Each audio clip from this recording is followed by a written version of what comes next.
everybody, rest assured, it is Dean FM here for your creature comfort.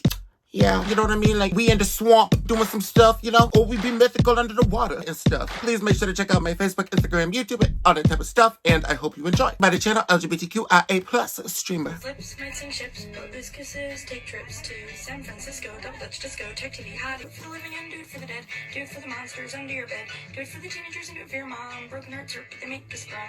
We won't stop until somebody calls the cops, and even then we'll start again. Just pretend that nothing ever happened. Somebody call. Start again and just pretend that nothing ever happened. We're just dancing, we're just hugging, singing, screaming, kissing, tugging on the sleeve of how it used to be. Why? How's it gonna be? I'll drop kick Russell Stover, move into the starting over house. You know Matt Rouse and Chester watching me.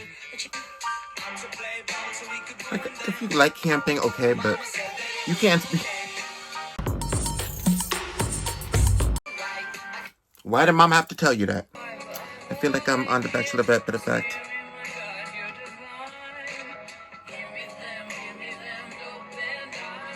Oh. I wonder if they're going to come up with like polyamorous ways for polyamorous people to legally or, you know, do a marriage type of dealio. Can I get the LGBT sandwich? Enjoy it. Thank you. You're gay. That looked like some crusty ass, busted ass bread. Yeah. What does it say?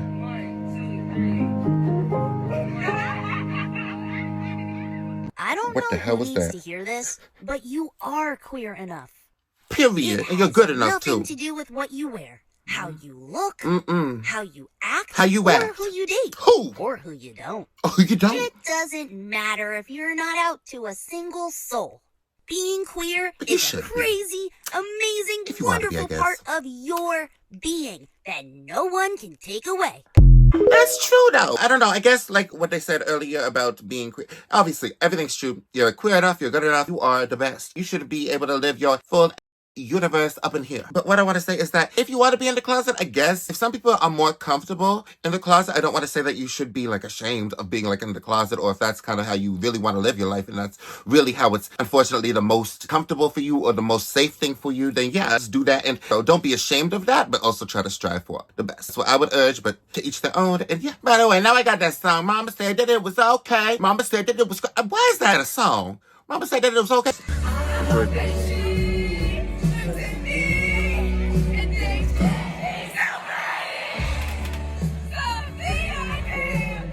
Well, it looks like everybody's on screen. That would be scary as hell. Give me the lyrics to the song, that we are some of the lucky ones. That it's okay to be ourselves. We are lucky. Definitely acknowledge that there is a certain level of privilege that I was given by being able to be myself in the environment that I was and in the anti-bullying culture, or that was being promoted by the school, the anti-bullying culture. I feel like that I was very much able to take advantage of that, and I noticed the times, and I know that there was a lot of pro-gay movements, and this was 2009, 2010. Even then, even now, it's probably still for people in many different schools, different public school systems to have to put up with that. And I was lucky to be in the school. I feel like it was more safe, where I was not bullied at all, really, I would say, in that sense, because, like I said, there was a lot of harsh punishments going around for anybody who even, like, looks at somebody the wrong way. So I was like, okay, I'm gonna wear some eyeliner. People can't say shit, can't do shit. But it's like, yeah, that's kind of what I was in, but many people are just bullied into not being able to be themselves. I'm so privileged to actually have had that option. And yeah, that's definitely, we as millennials, we as anybody in any generation should be able to recognize that there's many people in our community who need help, who also need to be uplifted. If we are able to be out of the closet and able to be vocal, if we have a chance, and if it is something that we feel called for, you try to get out there and do what you want to do to make the community a better place for the people who aren't able to live their life. Somebody needs to teach me how to vote.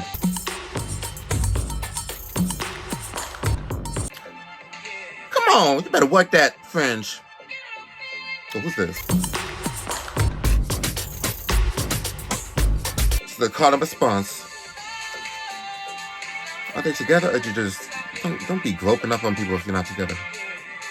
Be like, yeah, you might want to do that to everybody. You might want to, even if they're dancing behind you. You can be yourself, feel queer.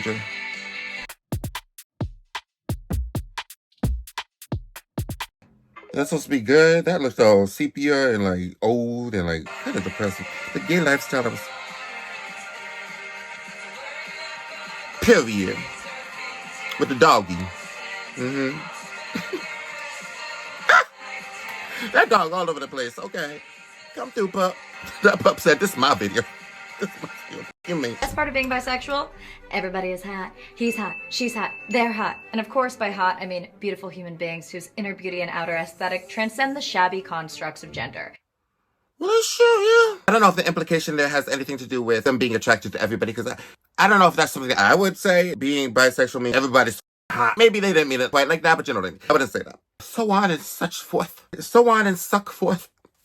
Yeah, we ain't doing that. It's like kind of like, we love each other. We love everybody. We find everybody to be beautiful in their own right. Maybe that doesn't necessarily mean sexually attractive, but we like everybody. Everybody hot. And that's what I'm like. I like anybody who come to me and say, I'm not hot. I'm going to say, yeah. Girl, you the bomb. The bomb. Girl, you better work. Work queen. Work sir. Work that tux. Work that blazer. You know what I mean? I don't know what you look like. Work that bald head. I'm going to tell you to work. Whether you want a 500. I'm sorry. Let's keep going. Transcend the shabby constructs of gender.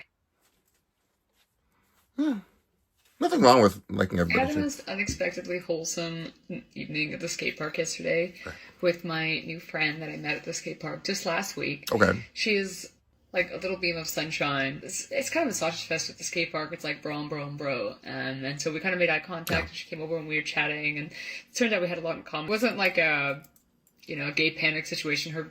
Her partner was there and we were chatting and stuff. Well, but we're both at the same level. She was like, oh, I'm really working on this little one thing where she's trying to go like up a ramp and then like pivot and come down. And I was like, oh yeah, I've been working on this a lot this year, so I can help you out. Maybe I can give you a little bit of pointers if you like. Because she had helped me with some stuff, so we had just been exchanging a lot of information back and forth. Okay. So we spent the better part of a half an hour just like trying back to back. And then she finally got it and we cheered. We're like, yes, awesome. Yeah, congratulations. We were celebrating and it was very wholesome. I'm going down those things. Then like... she amped up the level and she was like, hey, do you want to like go together up the bank and just do a little pivot? But y'all both like and do it with me. We'll do it at the same time. And I was like, this is so cute. Yes, of course I want to do that with you. And then she was like, do you want like, would you mind if I filmed it? I was like, girl, shut up. I would love if you filmed it. She's like, okay. So. Okay, I'm sorry. I gotta say that you done went on the skate park. I don't like skating. Like, I don't like skating because I tried skateboard, but then it was like, people like, okay, you gotta do a ramp if you want to be a skateboarder. And it's like, I didn't want to. And then I did it 1-2 foot ramp and I freaked out. That was the most scary thing. That was scarier than a roller coaster because I didn't have an ounce of control. It's like a right angle. So it's like, what the fuck? Don't get me started. And I hope they were okay, but let's keep going. Let's see. I interrupted a little bit earlier, but let's see. Here you go. Oh!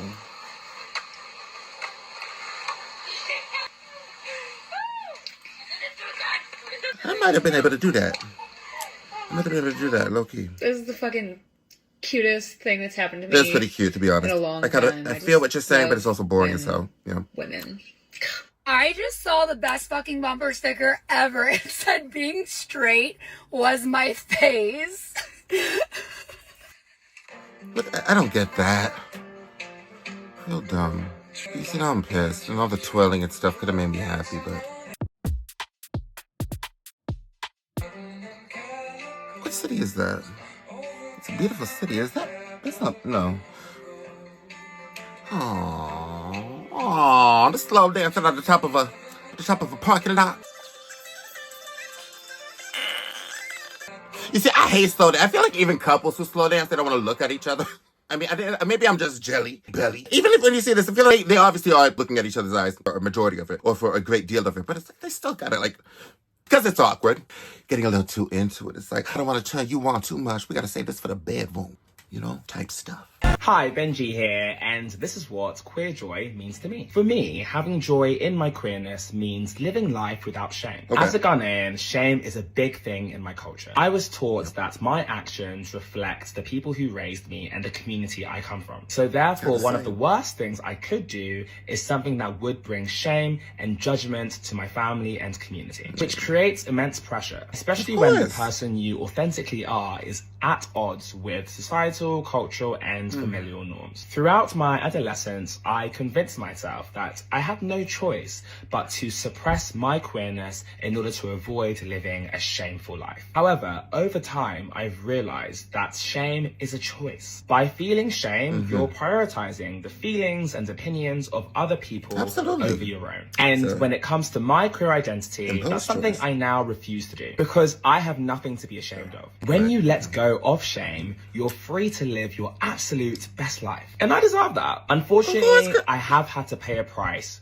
for this freedom. Some people are ashamed of me and think my life is a shameful one. But that's their problem, not mine. My freedom is worth so much more than their approval. And embracing that freedom that I deserve is what brings me joy. That's sad as hell. Head to the house. Bye.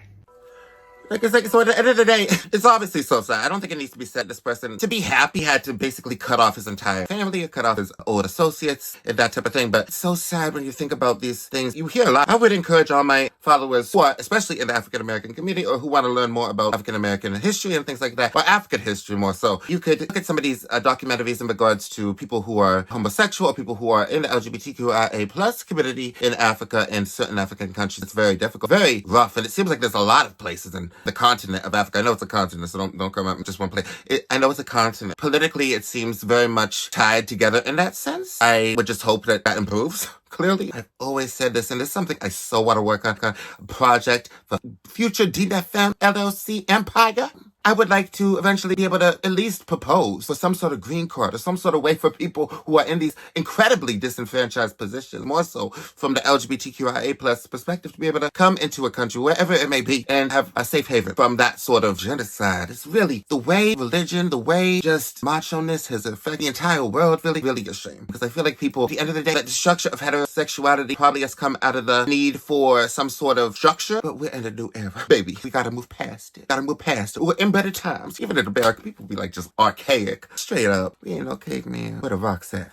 And that, my dear, was reacting to Queer Joy TikTok compilation. Again, a lot of it is sad because with Queer Joy comes recognition of the queer history and then acknowledging what we have now, and that's the joy part, but we're also talking about the past, which we need to do, but there's a lot of things that are, unfortunately, you can't avoid the story. If you're going to talk about the joyous part, the joy is that we overcome something, but the thing that we have to overcome is not fair, and we need to improve it, really. Overall, everybody in society, everybody across the world, across the world, okay? Universal. And I hope you have a nice day. Bye-bye.